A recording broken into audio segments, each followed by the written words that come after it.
Chers amis, nous allons marcher pour la défense de la vie des plus vulnérables, de la conception à la mort naturelle. Nous allons donc marcher une nouvelle fois pour Vincent Lambert, dont la vie est une nouvelle fois menacée. Une 4e procédure collégiale vient d'être lancée pour la 4e fois en 5 ans. Faut-il le rappeler, contre la plupart des grands médias qui se moquent de la vérité? Vincent n'est pas un légume. Vincent n'est branché à aucune machine qui le maintiendrait artificiellement en vie. Vincent est handicapé. Il n'est pas malade. Il n'est pas en fin de vie. Il ne souffre pas. Il a juste besoin qu'on s'occupe de lui comme d'un être vulnérable et sans défense. Il ne demande qu'une chose, qu'on lui donne à manger, actuellement par la voie d'une sonde gastrique d'alimentation et d'hydratation. Mais Vincent a évolué. Alors qu'au début, après son accident, il ne déglutissait plus.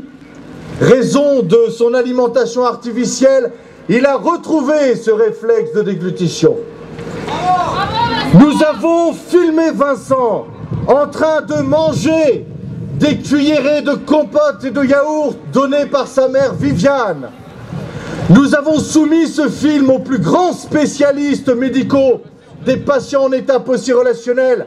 Ils ont tous été scandalisés qu'on ne le soigne pas, ils ont été scandalisés qu'on ne le rééduque pas, et ils nous ont tous affirmé que Vincent remangerait par la bouche un jour, pour peu qu'on le rééduque à cela. Mais, chers amis, s'il remange par la bouche, ceux qui veulent le tuer ne pourront plus prétexter son alimentation artificielle. Alors, à cette évolution, nous avons obtenu 3 réponses. Une réponse médiatique de ce demi-neveu que vous voyez sur tous les plateaux de télévision, qui s'est offusqué que ses parents lui redonnent à manger par la bouche, au risque de lui faire une fausse route et qu'il en meure. Ce demi-neveu qui se bat pour qu'il meure de faim et de soif. Comme seule réponse judiciaire, nous avons eu un rejet de l'ensemble de nos recours. Nous demandions qu'il soit transféré dans une des unités spécialisées qui se proposent pour l'accueillir. Rejet, rejet, rejet, jusque par la Cour de cassation. Et comme seule réponse médicale, nous avons eu l'engagement d'une 4e procédure collégiale actuellement en cours. Nous sommes soutenus par les plus grands spécialistes médicaux de la question. Nous continuons à nous battre pour que Vincent soit soigné, tandis que d'autres se battent pour qu'il soit tué, avec la complicité des grands médias et malheureusement d'une certaine justice. En attendant, Vincent est toujours enfermé à clé dans sa chambre du CHU de Reims. Mais il faut savoir comment nous en sommes arrivés là. La loi Leonetti de 2005 est née de l'affaire Vincent Humbert.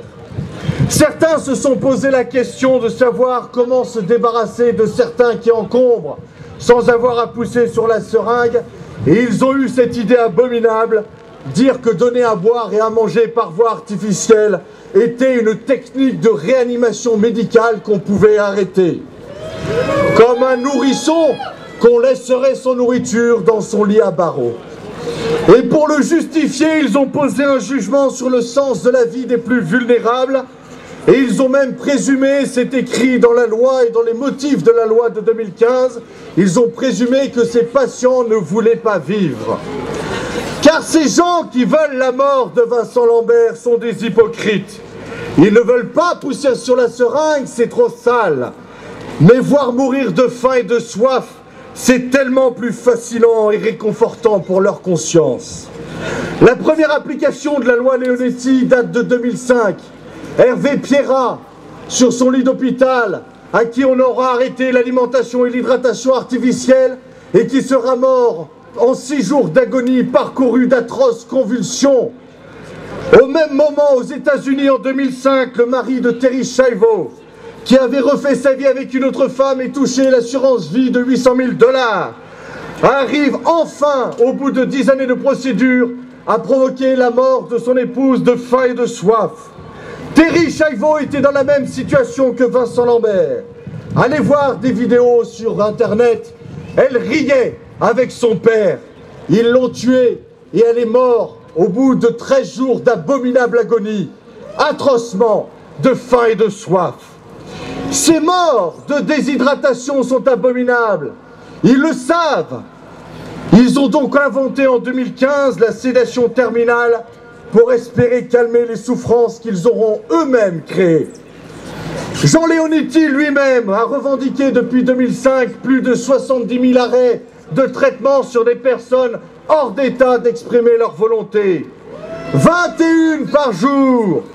Parmi eux, combien de Vincent Lambert? Combien de Terri Schiavo? Et ces principes, chers amis, qui sont contenus dans la loi, qui s'appliquera un jour à nous tous, ces principes abominables, mais leur mise en œuvre est encore plus terrifiante. Depuis la loi Leonetti de 2015, les médecins décident seuls. Le médecin écartera vos directives anticipées s'il les décide inappropriées. Leonetti a fait du médecin un démiurge, tout-puissant et seul juge de la vie et de la mort. Même contre les directives anticipées, je vous l'ai dit, mais même s'agissant d'un enfant mineur, qu'il ait 2 mois ou 14 ans, contre la volonté de ses parents. Car vous avez vu l'affaire d'Inès. Alors que les parents demandaient la continuation de soins et le transfert de leur fille, le Conseil d'État vient de valider la mort d'Inès, décidée par un médecin. Car lorsqu'on viole le droit fondamental de tuer, on en vient logiquement à violer le droit naturel et fondamental des parents à être les seuls éducateurs et les seuls responsables de leurs enfants mineurs. Chers amis, ne vous leurrez pas. Aujourd'hui, vous marchez contre l'avortement, vous marchez pour Vincent Lambert, mais nous serons tous concernés. Et le Conseil d'État vient de le dire avec une grande violence. Parents, taisez-vous! Vous n'êtes plus rien, c'est la loi! La voilà, la sombre barbarie qui avance en robe noire et en blouse blanche. Désormais, les médecins et les juges prendront votre enfant en otage et décideront à votre place s'il doit vivre ou mourir. Mais parce qu'il faut garder l'espérance, la majorité des soignants sont terrorisés. Ils n'en veulent pas car leurs mains sont faites pour soigner et non pour tuer.